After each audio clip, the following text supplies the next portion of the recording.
आपको क्या लगता है कि लीड कोड पे क्वेश्चन सॉल्व करके आप कोई भी डीएसए इंटरव्यू क्रैक कर सकते हो?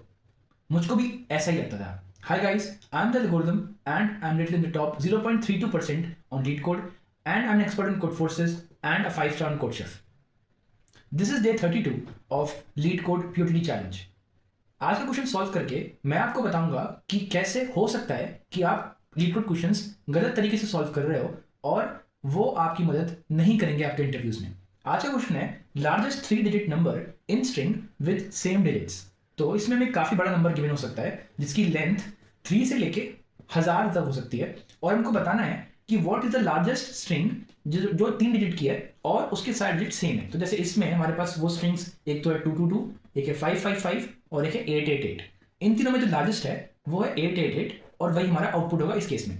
इसको सॉल्व करने के दो तरीके हैं। पहले तरीके में मैं पहले सारे डिजिट्स पे आइटरेट करूंगा और उसके बाद हर डिजिट पे मैं चेक करूंगा कि क्या उससे नेक्स्ट और नेक्स्ट टू नेक्स्ट वो डिजिट और ये करंट डिजिट सेम है। अगर वो सेम है दैट मीन्स मेरे पास 3 डिजिट का एक स्ट्रिंग मिल गया है जिसमें सारे डिजिट सेम है, तो मैं उसको अपने प्रोबेबल आंसर की तरह मान सकता हूँ। फिर मैं उसकी निकालूंगा वैल्यू इंटीजर फॉर्म में और उसे कंपेयर करूंगा एक मैक्स वैल्यू के साथ और एट द एंड क्योंकि मुझे एक स्ट्रिंग रिटर्न करनी है तो फिर मैं उन डिजिट को या उस नंबर को एक स्ट्रिंग में कन्वर्ट करके रिटर्न कर दूंगा। ये क्वेश्चन इससे सॉल्व हो जाएगा, आप सारे टेस्ट केस सॉल्व कर पाओगे। लेकिन अगर आप ये चीज इंटरव्यू में करोगे तो शायद इंटरव्यूअर आपसे इतना इंप्रेस ना हो।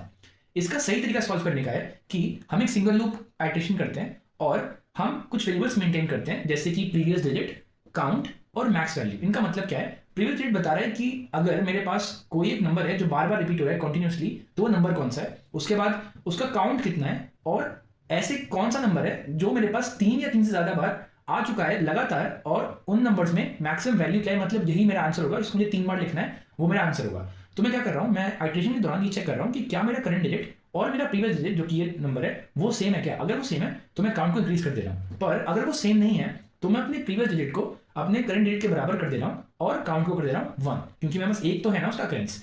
उसके बाद इसी फॉर लूप में एट द एंड मैं चेक कर रहा हूँ कि क्या मेरा काउंट 3 हो गया है क्या। अगर वो 3 हो गया है, 3 से ज्यादा हो गया है, तो फिर मैं अपने मैक्स वैल्यू को जिसमें एक डिजिट स्टोर्ड है उसको मैक्सिमाइज कर रहा हूँ।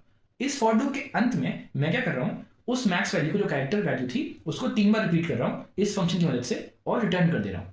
इस क्वेश्चन को सॉल्व करके मैं आपको ये बताना चाह रहा हूँ कि क्वेश्चन का एक्सेप्ट होना जरूरी नहीं है, पर हमारी अप्रोच का सही होना ज्यादा जरूरी है।